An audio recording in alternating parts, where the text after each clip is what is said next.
बर्तमान पेंठ स्थल आम आसी पहुँचु बात्यार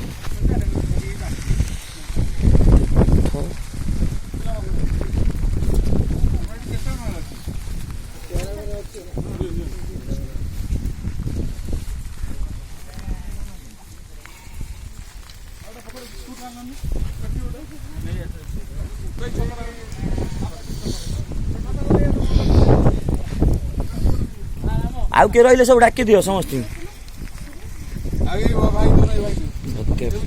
स्थल रे